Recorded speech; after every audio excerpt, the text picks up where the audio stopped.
Se disuelven 10 gramos de ácido nítrico en 1 litro de agua. O sea, tengo una disolución, ¿vale? Tengo una disolución y sé que en esa disolución pues hay 10 gramos de ácido nítrico en 1 litro de agua. ¿Eso qué quiere decir? Primero, que el ácido nítrico es el soluto y que el agua pues es el disolvente. Y me están dando el volumen del disolvente y me están dando la masa del soluto. Eso es lo que tenemos de información, ¿vale? Entonces me pide el apartado A que calcule la molaridad de la disolución. Pues, ¿cómo se calcula la molaridad? Si la molaridad es moles de soluto partido del volumen de la disolución, pues de momento tendríamos que pues calcular los moles de soluto. Si tengo la masa de soluto, los moles de soluto hemos dicho que se puede calcular dividiendo la masa de soluto entre el volumen de la disolución. ¿Qué masa tenemos? 10 gramos. ¿Cuál es el volumen de la disolución? Pues bien, si en este ejercicio, ¿vale? Si en este ejercicio no me dicen que, aparte, bueno, 10 gramos es muy poca cantidad de ácido nítrico y no me dan como información la densidad del ácido nítrico, fijaros que la densidad del ácido nítrico no la tengo como dato, entonces con esta masa, si no tengo la densidad, no puedo sacar el volumen del ácido nítrico. ¿Qué implica eso? Pues eso implica que el volumen de del disolvente lo vamos a considerar en este ejercicio el volumen de la disolución. Puesto que es que no puedo calcular el volumen de ácido nítrico y aunque pudiese calcularlo, probablemente sería tan pequeño que aproximadamente me daría lo mismo que de agua. Entonces, pues directamente voy a poner 1 litro de agua. Que por cierto, no sé por qué estoy haciendo esto aquí, si esto no va aquí. Espérate. He dicho que estoy calculando los moles. Moles de soluto es masa partido por la masa molecular. Cuidado. Eso sí. Estos serían 10 gramos partido de la masa molecular del ácido nítrico, que con los datos de masa atómica lo podemos calcular. La masa molecular del ácido nítrico pues sería 63, ¿no? 1 más 14 más 3 por 16, ¿vale? Esto salía 63 UMAS, que aquí se pondría pues como 63 gramos mol. Los gramos con los gramos se van y me queda 10 entre 63. 10 entre 63, pues son 0,16 si redondeamos. Moles. Vale, entonces esto iría aquí.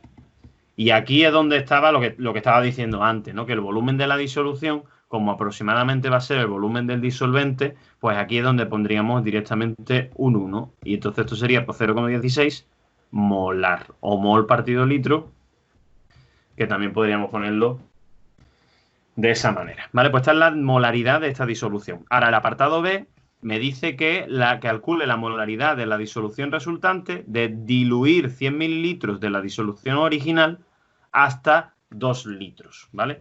¿Eso qué significa? Mirad, eso significa que yo tengo la disolución que tenía al principio, acabo de decir que la molaridad de esa disolución pues me ha salido 0,16 y me están diciendo que vamos a coger 100 mililitros y que los vamos a diluir, es decir, lo vamos a mezclar con agua hasta que el volumen de este pues sean 2 litros.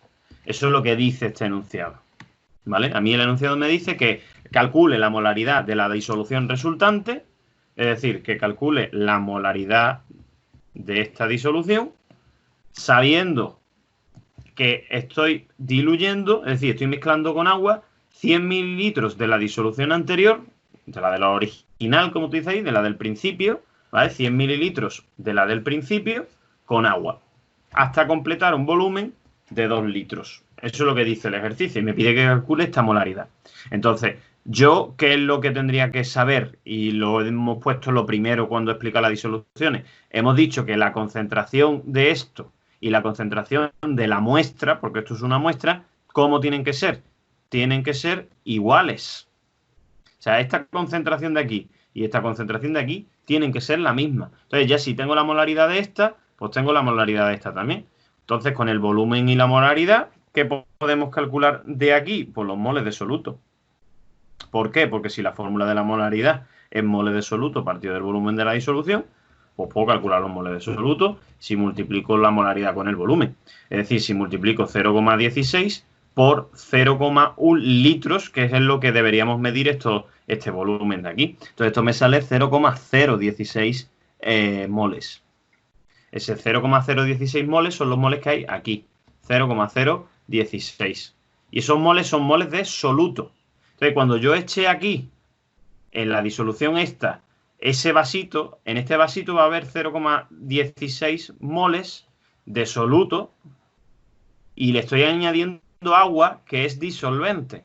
¿Qué quiere decir eso? Que los moles de soluto que hubiese aquí serán los mismos que los de aquí. Porque al añadirle agua no estoy añadiendo ningún tipo de soluto, estoy añadiendo disolvente.